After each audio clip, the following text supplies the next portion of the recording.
This is the story of Joseph, son of patriarch Jacob. The story is taken from Genesis chapter 37 through chapter 49.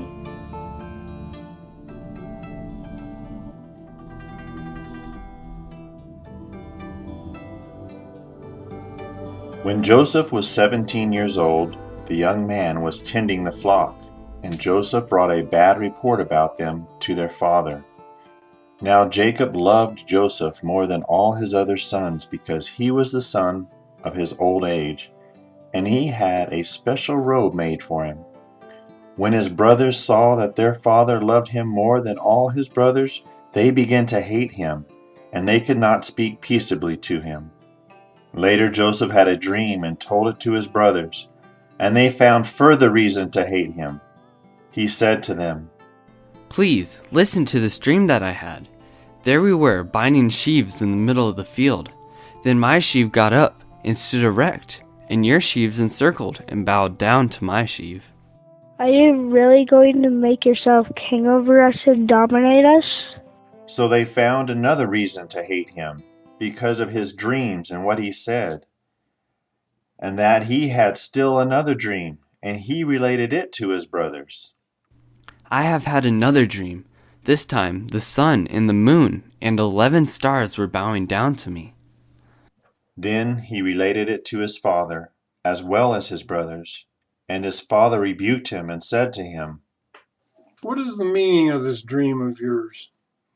Am I, as well as your mother and your brothers, really going to come and bow down to the earth to you?" And his brothers grew jealous of him, but his father kept the saying in mind.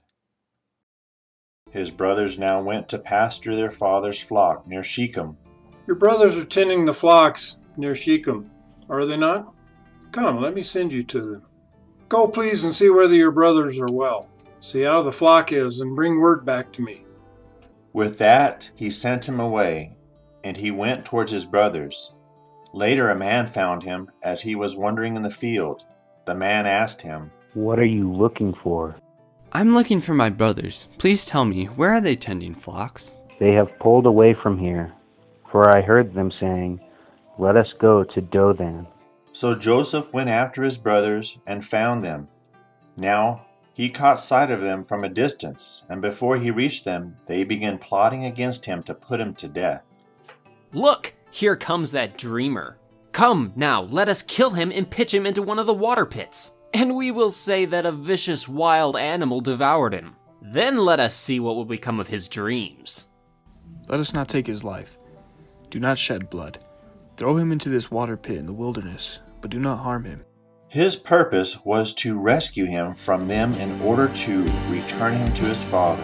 So as soon as Joseph came to his brothers, they stripped Joseph of his robe, the special robe that he wore. And they took him and threw him into the water pit.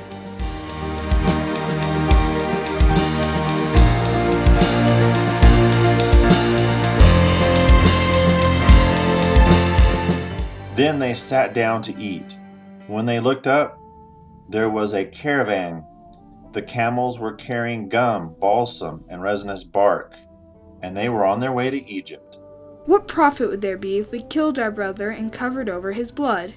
Come, now, let us sell him, and do not let our hand be upon him. After all, he is our brother, our flesh." So they listened to their brother. And when the merchants were passing by, they lifted Joseph up out of the water pit and sold him to them for 20 pieces of silver.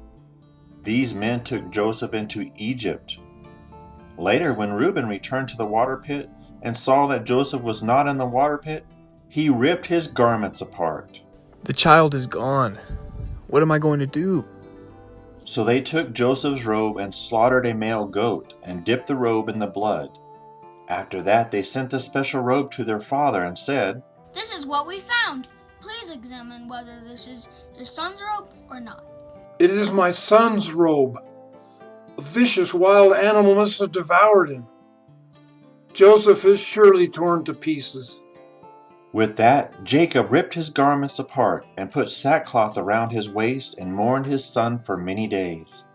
And all his sons and all his daughters kept trying to comfort him, but he kept refusing to take comfort. I will go down into the grave a mourning, my son. Joseph breathed in the thick, warm air, noticing the scent of lotus blossoms and other water plants.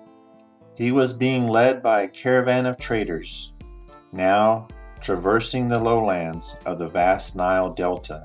A line of men leading their camels along a water course toward yet another Egyptian town, occasionally startling a wandering heron or an ibis into flight.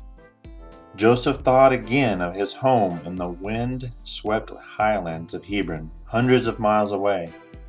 He was in a different world now. Imagine monkeys chattering and screeching from the tops of date palms and fig trees. To Joseph, the speech of the people they passed seemed hardly more intelligible. Perhaps he tried to pick up any words or phrases that he could. He might as well learn them. As far as he knew, he would never see his home again. Halfway to Egypt during a night around the campfire in the middle of the desert, Joseph sat around the campfire with other slaves taken captive.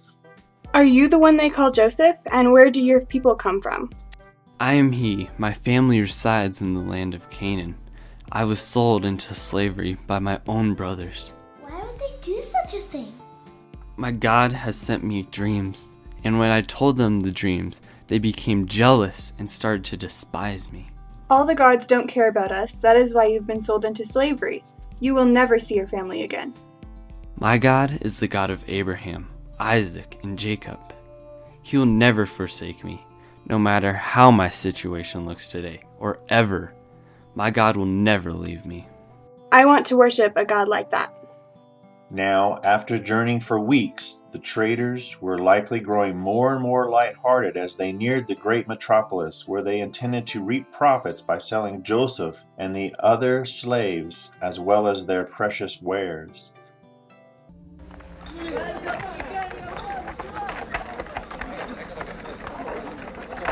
Household articles, get your earthenware cooking utensils here. Household articles. Grind your knives here. Grind your knives here. Grind your knives. Grind your knives. Grind your knives. Are these all your own children? Yes, my lord. May I please have 2 apples and some grain?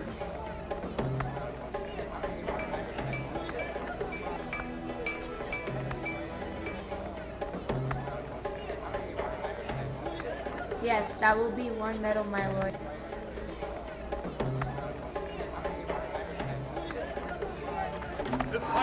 Daddy, look at all this slaves. Ointments, perfume, slaves from Syria, slaves from Arabia, slaves from Judah.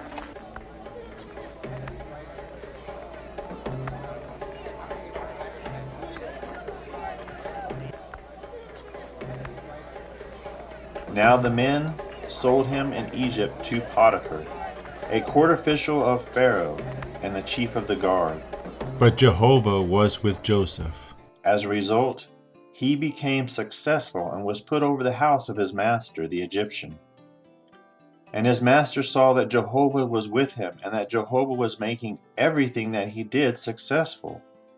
Joseph kept finding favor in the eyes, and he became his personal attendant.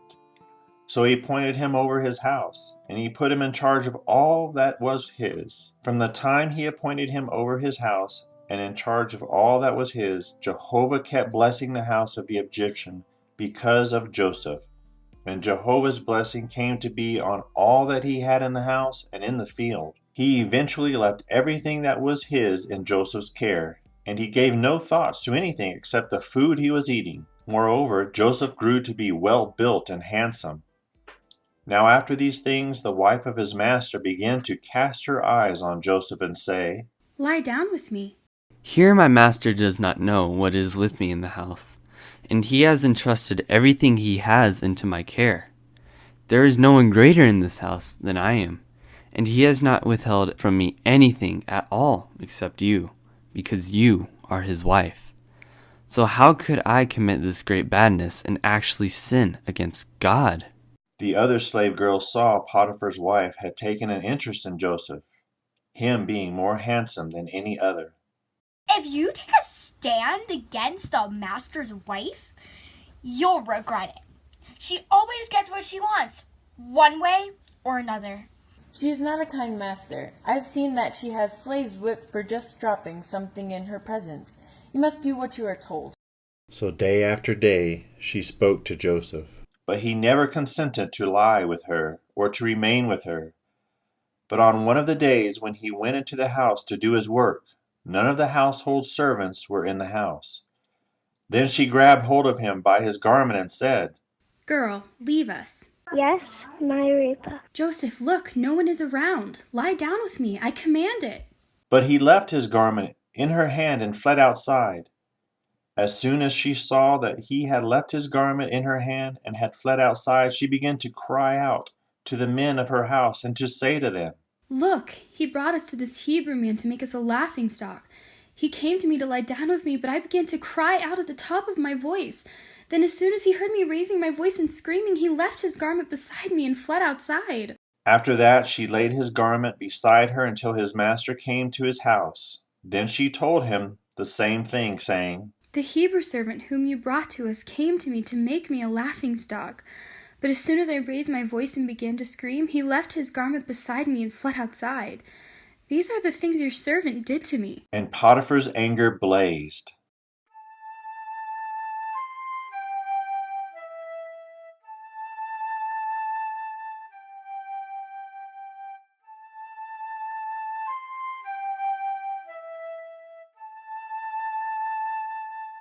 So Joseph's master took him and gave him over to the prison, the place where the prisoners of the king were kept under arrest, and he remained there in prison.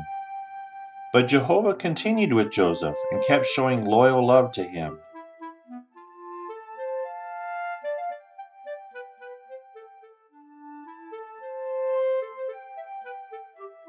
And granting him favor in the eyes of the chief officer of the prison.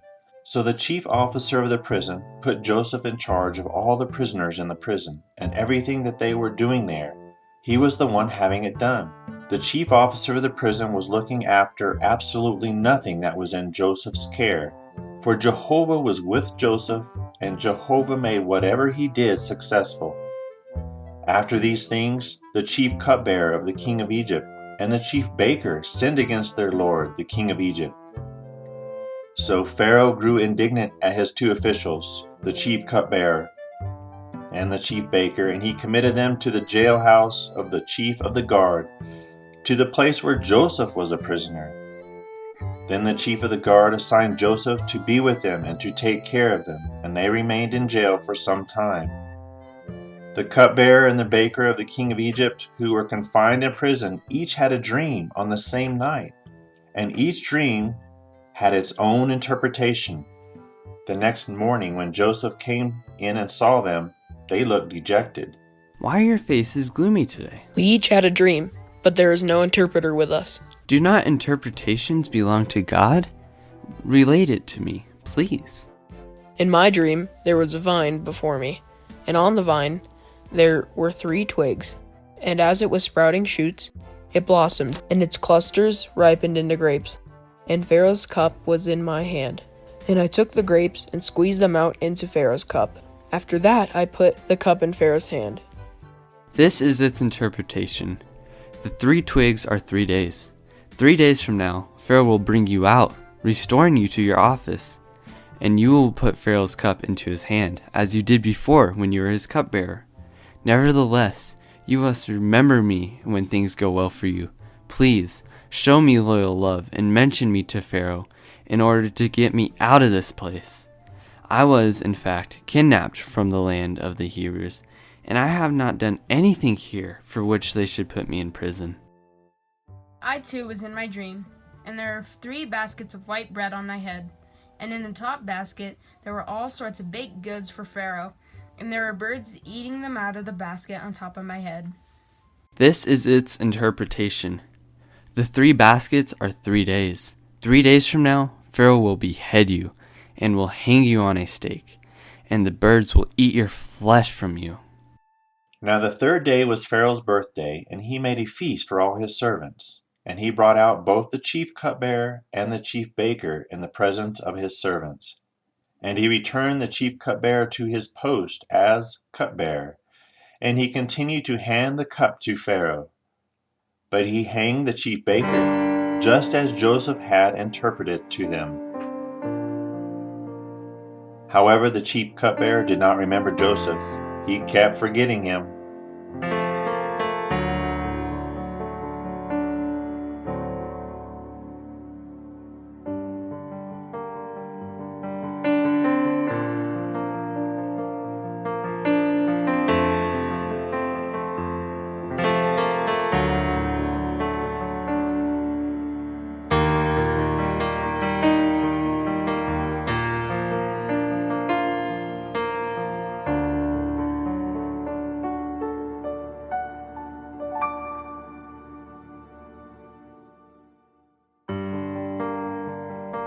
Lost and afraid, but not alone. Jehovah was always there for me through every trial that I have known. Jehovah has always seen. Now I know, and now I've seen his hand.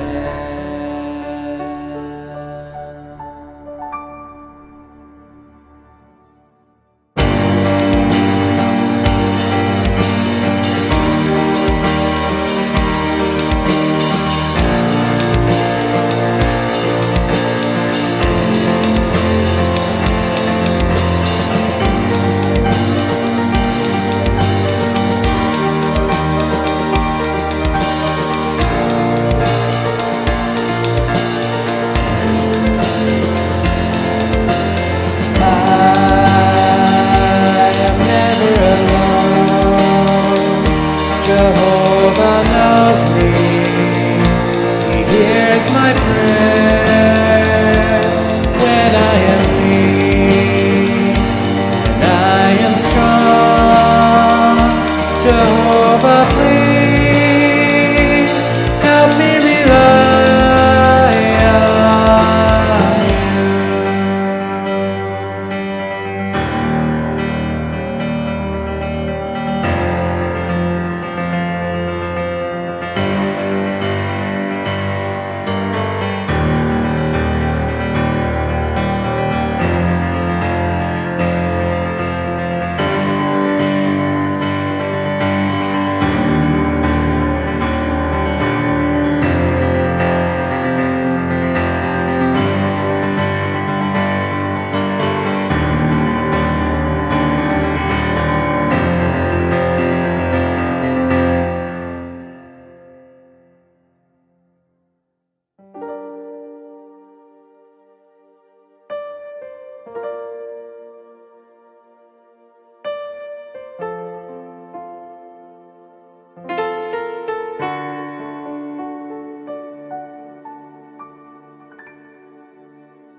At the end of the 2 full years, Pharaoh dreamed that he was standing by the Nile River.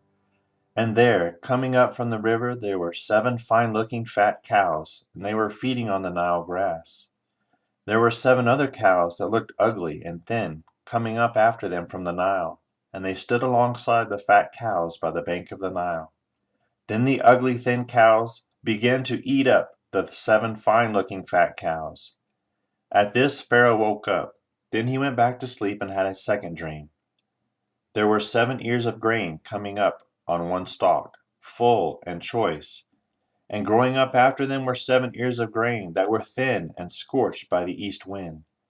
And the thin ears of grain began to swallow up the 7 full and choice ears of grain. At this, Pharaoh woke up and realized that it was a dream. But in the morning his spirit became agitated. So he sent for all the magic practicing priests of Egypt and all her wise men. Pharaoh related his dream to them, but there was no one who could interpret them to Pharaoh. At that the chief cupbearer spoke with Pharaoh, saying, I am confessing my sins today. Pharaoh was indignant at his servants, so he committed me to the jail of the house of the chief of the guard, both me and the chief baker. After that we each had a dream on the same night. He and I each had a dream with its own interpretation, and there with us was a young Hebrew man, a servant of the chief of the guard. When we related them to him, he interpreted for us the meaning of each dream. It happened exactly as he had interpreted to us. I was restored to my office, but the other man was hanged. So Pharaoh sent for Joseph, and they brought him quickly from the prison. He shaved and changed his clothes and went in to Pharaoh. I had a dream, but there is no one to interpret it. Now I have heard it said about you that you can hear a dream and interpret it. I need not be considered. God will speak concerning Pharaoh's welfare. In my dream, I was standing on the bank of the Nile River, and there, coming up from the Nile, were 7 fine-looking, fat cows, and they began to feed on the Nile grass. And there were 7 other cows coming up from them, poor and very bad-looking and thin. I have never seen such bad-looking cows in all the land of Egypt. And the skinny, bad cows began to eat up the first 7 fat cows. But when they had consumed them, no one could have known that they had done so, since their appearance was just as bad as at the start. At that, I woke up. After that, I saw in my dream 7 ears of grain coming up on one stalk, full and choice. Growing up after them were 7 ears of shriveled grain, thin and scorched by the east wind. Then the thin ears of grain began to swallow up the 7 choice ears of grain. So I told it to the magic practicing priest, but there was no one who could explain it to me. The dreams of Pharaoh are one and the same. The true God has told Pharaoh what he will do. The 7 good cows are 7 years. Likewise, the 7 good ears of grain are 7 years. The dreams are one and the same. The 7 skinny and bad cows that came up after them are 7 years, and the 7 empty ears of grain, scorched by the east wind, will prove to be 7 years of famine. The true God has caused Pharaoh to see what he will do. There are to be 7 years of great abundance in all the land of Egypt, but 7 years of famine will certainly arise after them, and all the abundance in the land of Egypt will certainly be forgotten, and the famine will exhaust the land, and the previous abundance of the land will not be remembered because of the famine afterward, for it will be very severe. The dream was given twice to Pharaoh, because the matter has been firmly established by the true God, and the true God will soon carry it out. So now, let Pharaoh look for a man who is discreet and wise, and place him over the land of Egypt. Let Pharaoh take action and appoint overseers in the land, and he should collect 1/5 of the produce of Egypt during the 7 years of abundance.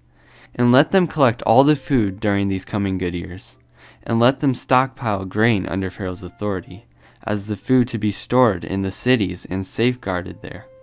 The food should serve as a supply for the land for the 7 years of famine, and will occur in the land of Egypt, so that the land may not perish in famine. Can another man be found like this one in whom there is the Spirit of God? Since God has caused you to know all of this, there is no one as discreet and wise as you. You will personally be over my house, and all my people will obey you implicitly. Only in my role as king will I be greater than you. See, I am putting you over all the land of Egypt. Then Pharaoh removed his signet ring from his own hand and put it on Joseph's hand, and clothed him with garments of fine linen, and placed a necklace of gold around his neck. Moreover, he had him ride in the 2nd chariot of honor that he had, and they would call ahead of him. Thus he put him over all the land of Egypt. I am Pharaoh, but without your authorization, no man may do a single thing in all the land of Egypt. And Joseph began to oversee the land of Egypt. Then Joseph went out from before Pharaoh and traveled throughout the land of Egypt. And during the 7 years of abundance, the land went on producing plentiful. And he kept stockpiling it, day after day, year after year. Each city he would store the food from the fields around it. Joseph continued stockpiling grain into great quantities. Then the 7 years of abundance in the land of Egypt ended, and the 7 years of famine began, just as Joseph had said. The famine developed in all the lands, but the Egyptians had bread. Eventually all the land of Egypt suffered from the famine, and the people began to cry to Pharaoh for bread. Then Pharaoh said to all the Egyptians, Go to Joseph, and do whatever he tells you. The famine continued over all the surface of the earth. Then Joseph began to open up all the granaries that were among them, and to sell to the Egyptians, as the famine had a strong grip on the land of Egypt. Moreover, the people of all the earth came to Egypt to buy from Joseph, because the famine had a strong grip on all the earth. When Jacob learned that there was grain in Egypt, he said to his sons, Why do you just keep looking at one another? I've heard that there's grain in Egypt. Go down there and buy some for us, so that we may stay alive and not die. So 10 of Joseph's brothers went down to buy grain from Egypt. But Jacob did not send Benjamin, Joseph's brother, with his other brothers, for he said, Perhaps a fatal accident may befall him. So Jacob's sons came along with the others who were coming to buy, because the famine had extended to the land of Canaan. Joseph was the man in authority over the land, and he was the one who sold grain to all the people of the earth. So Joseph's brothers came and bowed low to him with their faces to the ground. When Joseph saw his brothers, he immediately recognized them, but he concealed his identity from them. So he spoke harshly with them and said, Where have you come from? From the land of Canaan to buy food. Even though Joseph recognized his brothers, they did not recognize him. Joseph immediately remembered the dreams that he had dreamed about them, and he said to them, You are spies. You have come to see the vulnerable areas of the land. No, my lord, but your servants have come to buy food. We are all sons of but one man. We are upright men. Your servants do not act as spies. Not so. You have come to see the vulnerable areas of the land. Your servants are 12 brothers. We are the sons of but one man in the land of Canaan. And the youngest is now with our father, whereas the other one is no more. It is just as I said to you. You are spies. By this you will be tested.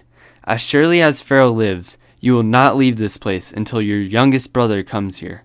Send one of you to bring your brother while you remain in bondage. In this way, your words will be tested out to see if you are telling the truth. And if not, then, as surely as Pharaoh lives, you are spies. With that he put them in custody for 3 days. Do this and live, for I fear God. If you are upright, let one of your brothers remain in bondage in your house of custody. But the rest of you may go and take grain to alleviate the famine in your households. And bring your youngest brother to me, so that your words will be found trustworthy, and you will not die. We are surely being punished on account of our brother. Because we saw his distress when he begged us to show compassion, but we did not listen. That is why this distress has come upon us. Oh, Gad, did I not say to you, do not sin against the child? But you would not listen. Now his blood is certainly being asked back. But they did not know that Joseph understood, for there was an interpreter between them. So he turned away from them and began to weep. When he returned and spoke to them again, he took Simeon from them and bound him before their eyes. Joseph gave the command to fill up their bags with grain and return each man's money to his own sack, and to give them provisions for the journey. This was done for them. So they loaded their grain and their donkeys, and they left there. When one of them opened his sack to give fodder to his donkey and at the lodging place, he saw his money there in the mouth of his bag. My money has been returned to me, and now here it is in my bag. Then their hearts sank, and they began trembling. What is this that God has done to us? When they came to Jacob their father in the land of Canaan, they told him all the things that had befallen them, saying, The man who is the lord of the country spoke harshly with us and accused us of spying on the country. But we said to him, We are upright men, we're not spies. We're 12 brothers, the sons of our father. One is no more, and the youngest is now with our father in the land of Canaan. But the man who is the lord of the country said to us, By this I will know that you are upright. Leave one of your brothers with me, then take something to alleviate the famine in your households and go, and bring your youngest brother to me, so that I may know that you are not spies, but upright men. I will then give your brother back to you, and you may carry the trade on in the land. As they were emptying their sacks, here was each one's bag of money in his sack. When they and their father saw their bags of money, they became afraid. Jacob their father exclaimed to them, It is I you have bereaved. Joseph is no more, and Simeon is no more, and you're going to take Benjamin? It is upon me that all these things have come. You may put to death my own 2 sons if I do not bring him back to you. Give him over to my care, and I will return him to you. My son will not go down with you, because his brother is dead and he alone is left. If a fatal accident should befall him on the journey you would make, then you would certainly bring down my gray hairs to the grave in grief. Now the famine was severe in the land, so when they had finished eating the grain they had brought from Egypt, their father said to them, Return and buy a little food for us. The man clearly warned us. You must not see my face again unless your brother is with you. If you send our brother with us, we will go down and buy food for you. But if you do not send him, we will not go down. For the man said to us, You must not see my face again unless your brother is with you. Why did you have to bring this trouble on me by telling the man that you had another brother? The man directly inquired concerning us and our relatives, saying, Is your father still alive? Do you have another brother? And we told him these facts. How could we possibly know that he would say, Bring your brother down? Send the boy with me, and let us go our way, so that we may live and not die, we and you and our children. I will be a guarantee for his safety. You may hold me responsible. If I fail to return him to you and present him to you, I will have sinned against you for all time. But if we have not delayed, we could have been there and back twice by now. If it must be so, then do this. Take the finest products of the land in your bags and carry them down to the man as a gift. A little balsam, a little honey, labdanum, resinous bark, pistachio nuts, and almonds. Take double the money with you. And also take back the money that was returned in the mouth of your bags. Maybe it was a mistake. Take your brother and go. Return to the man. May God Almighty grant you pity from the man, so that he may release to you your other brother and Benjamin. But as for me, if I must be bereaved, I will be bereaved. So the men took this gift, and they took double the money in their hand and Benjamin. Then they rose and went on their way down to Egypt, and again stood before Joseph.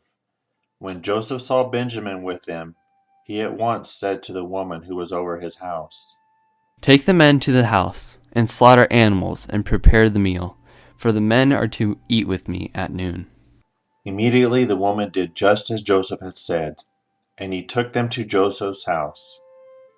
But the men became afraid when they were taken to Joseph's house, and they began to say, It is because of the money that was returned in our bags the last time we are being brought here.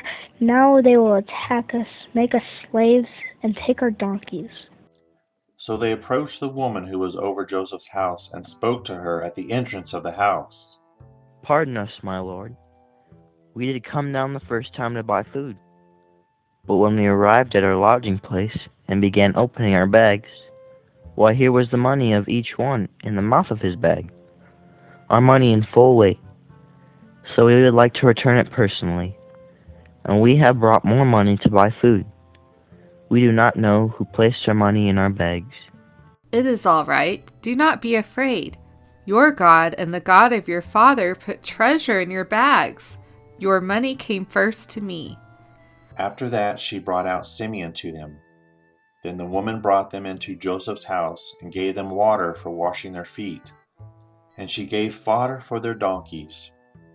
And they prepared the gift for Joseph coming at noon, for they had heard that they were going to eat a meal there. When Joseph went into the house, they brought their gift to him into the house and prostrated themselves to him to the ground. After this he inquired about the welfare and said, How is your aged father, of whom you have spoken? Is he still alive? Your servant, our father, is well. He is alive. Then they bowed down and prostrated themselves. When he looked up and saw Benjamin his brother, the son of his mother, he said, Is this your brother, the youngest one of whom you have spoken to me? May God show you his favor, my son. Joseph then hurried out because he was overcome with emotion for his brother, and he looked for a place to weep. So he went into a private room and gave way to tears there. After that, he washed his face and went out. Now in control of himself, he said, Serve the meal. They served him by himself, and them by themselves, and the Egyptians with him ate by themselves, for the Egyptians could not eat a meal with the Hebrews, because that is a detestable thing to the Egyptians. The brothers were seated before him, the firstborn according to his right as firstborn, and the youngest according to his youth. And they kept looking at one another in amazement. He kept sending portions of food from his table to theirs, but he increased Benjamin's portion 5 times the size of the portions of all the others. So they continued banqueting and drinking with him to the full. Later he commanded the woman who was over his house, Fill the bags of the men with as much as they can carry, and place the money of each one in the mouth of his bag. But you must place my cup, the silver cup, in the mouth of the bag of the youngest, along with the money for his grain. So she did as Joseph had instructed. In the morning, when it had become light, the men were sent away from their donkeys. They had not gone far from the city when Joseph said to the woman who was over his house, Get up! Chase after the men! When you overtake them, say to them, Why have you repaid bad for good? Is this not what my master drinks from and uses to read almonds expertly? It is a wicked thing you have done. So she overtook them and spoke these words to them. But they said to her, Why does my lord say such a thing? It is unthinkable that your servants would do anything like this. Why, the money we found in the mouth of our bags were brought back to you from the land of Canaan. How, then, could we steal silver or gold from the house of your master? If it is found with one of your slaves, let him die, and the rest of us will also become slaves to my master. Let it be as you say. The one with whom it is found will become my slave, but the rest of you will be innocent. With that, each one quickly lowered his bag to the ground and opened it. She searched carefully, starting with the oldest and finishing with the youngest. Finally, the cup was found in Benjamin's bag. They ripped their garments apart, and each of them lifted his load back into his donkey and returned to the city. When Judah and his brothers went into Joseph's house, he was still there, and they fell on the ground before him. What is this deed you have done? Did you not know that a man like me can expertly read omens? What can we say to my master? What can we speak? And how can we prove ourselves righteous? The true God has found out the error of your slaves. We are now slaves to my master, both we and the one in whose hand the cup was found. It is unthinkable for me to do this. The man in whose hand the cup was found is the one who will become a slave to me. As for the rest of you, go up in peace to your father. I beg you, my master, please let your slave speak a word in my master's ears, and do not become angry with your slave, for you are like Pharaoh himself. My master asked his slaves, Do you have a father or a brother? So he said to my master, We do have an aged father of a child of his old age, the youngest, but his brother is dead, so he is the only remaining son of his mother. I and his father loves you. After that you said to your slaves, "Bring him down to me, so that I may see him." But we said to our master, "The boy is not able to leave his father. If he would leave him, his father would certainly die." Then you said to your slaves, "Unless your youngest brother comes down with you, you may not see my face any more." So we went up to the slave, my father, and told him the word of my master.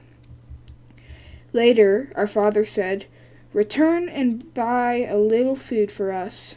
But we said, "We are not able to go down. If our youngest brother is with us, we will go down, for we cannot see the man's face unless our youngest brother is with us." Then your slave, my father, said to us, "You will know that my wife bore but 2 sons to me, but one of them left me, and I said, 'He must surely have been torn to pieces,' and I have not seen him until now. If you were to take this one also out of my sight, and a fatal accident were to befall him, you will certainly bring down my gray hairs to the grave with calamity. And now if I return to your slave, my father, without the boy among us, since his own life is bound up with his one's life, then as soon as he sees that boy is not there, he will die, and your slaves will indeed bring down the gray hairs of your slave, our father, to the grave in grief." Your slave gave a guarantee to my father for the boy, saying, "If I fail to bring him back to you, then I will have sinned against my father forever. So now, please, let your slave stay instead of the boy as my master's slave, in order that the boy may return with his brothers. How can I return to my father without the boy along with me? I will not bear looking on when this calamity befalls my father." At this, Joseph could no longer control himself before all his attendants, so he cried out. "Have everyone leave me." No one else stayed with him while Joseph made himself known to his brothers. Then he began to weep so loudly that the Egyptians heard it and Pharaoh's house heard it. Finally, Joseph said to his brothers, "I am Joseph. Is my father still alive?" But his brothers were unable to answer him at all, because they were astonished on account of him. So Joseph said to his brothers, "Come close to me, please. I am Joseph, your brother, whom you sold to Egypt."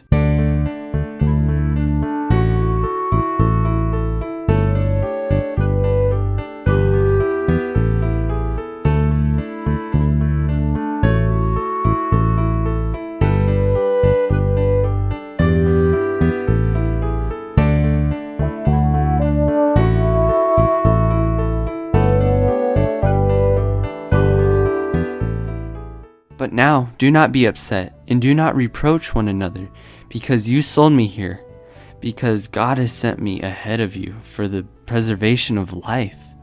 This is the 2nd year of the famine in the land, and there are yet 5 years in which there will be no plowing or harvest. But God sent me ahead of you in order to preserve for you a remnant on the earth, and to keep you alive by great deliverance. So then, it was not you who sent me here, but it was the true God, in order to appoint me as chief advisor to Pharaoh, and lord for all his house, and ruler over all the land of Egypt. Return quickly to my father. You must say to him, 'This is what your son Joseph has said. God has appointed me lord over all Egypt. Come down to me. Do not delay.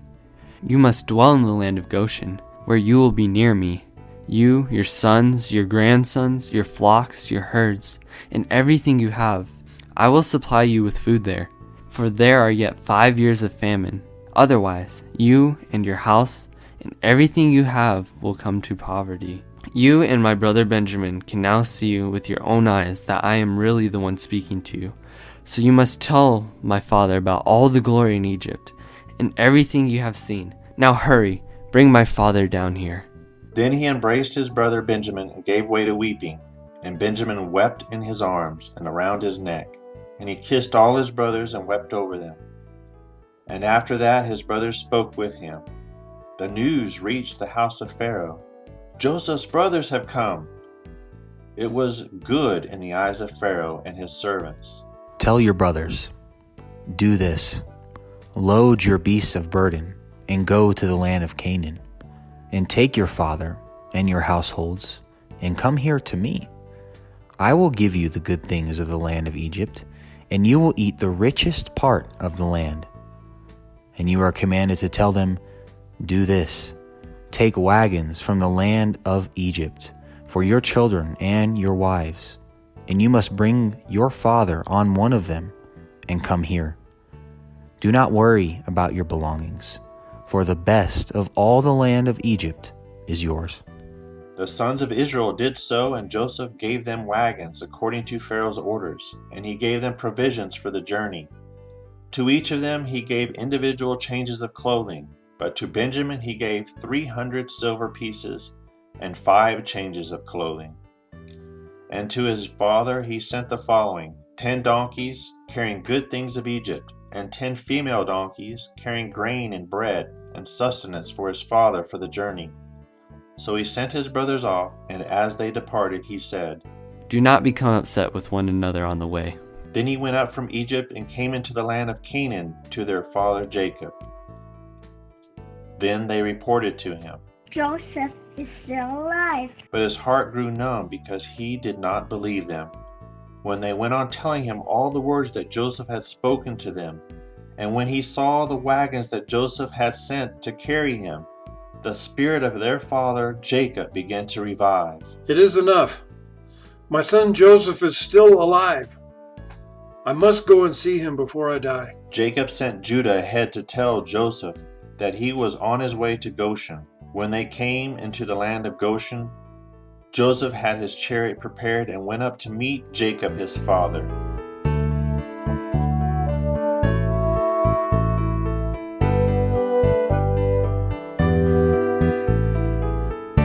When he presented himself to him, he at once embraced him and wept for some time.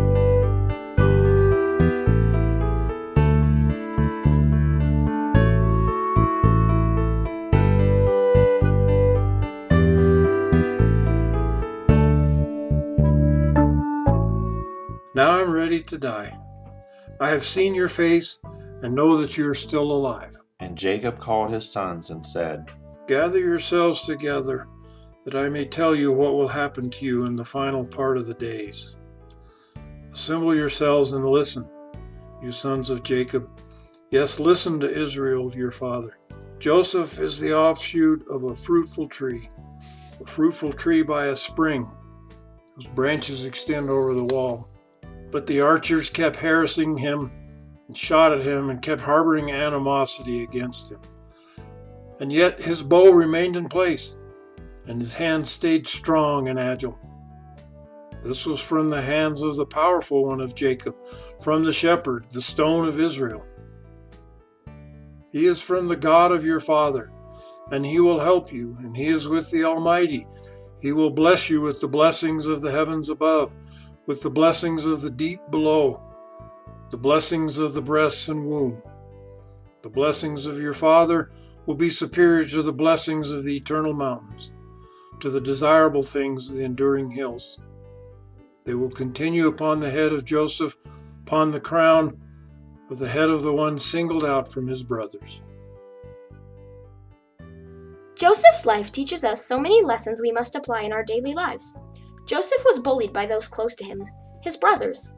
Have you had bad experiences and these have hurt you? Rely on Jehovah even more and he will never let you down. When these bullies tried to kill him, they instead kidnapped him and sold him to a life of slavery. Yet Joseph never retaliated towards those causing him harm. Joseph was falsely accused of a horrible crime. Has this ever happened to you? If so, remember Jehovah is on your side and no one can win against Jehovah. Finally, Joseph was in prison for 13 years. Did Jehovah forget about him? Have you ever thought Jehovah forgot about you? Jehovah will never ever forget your righteous works towards him. Just like in the end of this story, Joseph was given a reward that saved his life, his family, the nation of Israel, and the way for the promised seed. Jehovah always causes to become, for he is our God, and we will rejoice with all our heart for the true justice he will bring on his loyal servants.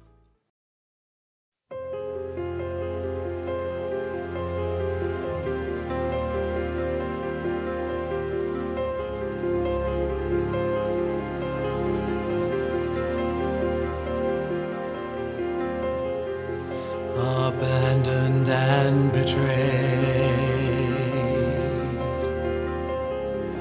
forsaken and alone. Despair, my one companion, my heart within me like a stone, with no one here for me, no kindly word of care, who'll offer consolation, my heavy burden who can share. I'm not alone, I never was, I'll never be, and all because Jehovah loves, Jehovah sees, He hears my prayer, He's here with me. Whatever comes my way, I'm never alone.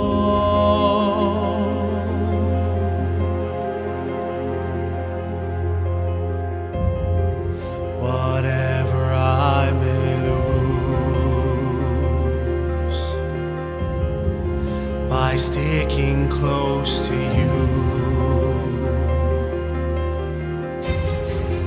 no matter who may fail me, I know you'll never be untrue. You're close to me, oh God, and never far away. My faith, my hope